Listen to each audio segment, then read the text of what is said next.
சண்முகம். நான் Indian cricket player.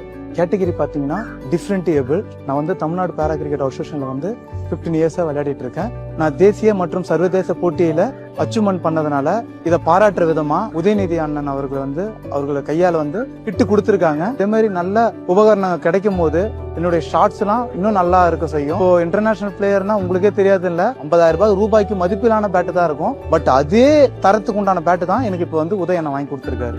இதுக்கு முன்னாடி வந்து நான் ரப்பர் ஸ்பைக் தான் யூஸ் பண்ணியிருந்தேன். தேசிய மற்றும் சர்வதேச போட்டியெல்லாம் விளையாடும் போது விக்கெட்டோட தரம் வந்து கொஞ்சம் அதிகமா இருக்கும். அங்க வந்து ரப்பர் ஸ்பைக்லாம் யூஸ் பண்ண முடியாது. எனக்கு வந்து இப்போ ஸ்டீல் ஸ்பைக் தான் வாங்கி கொடுத்துருக்காங்க.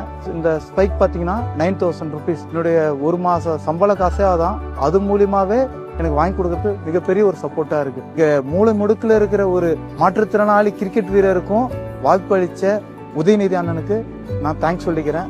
இந்த 1,28,000 கிட்டு வாங்கினா நான் 1.5 வருஷமா கஷ்டப்பட்டிருக்கேன். நான் ஒரு 8,000 9,000 சம்பளத்துக்கு தான் வேலைக்கு போறாள். இந்த 1,28,000 ஒரு கிட்டு கிடைக்குதுன்னா எனக்கு ரொம்ப ரொம்ப ஒரு பெரிய அட்வான்டேஜ். ரொம்ப நான் தமிழக அரசுக்கு நான் ரொம்ப நன்றி தெரிவிச்சுக்கிறேன்.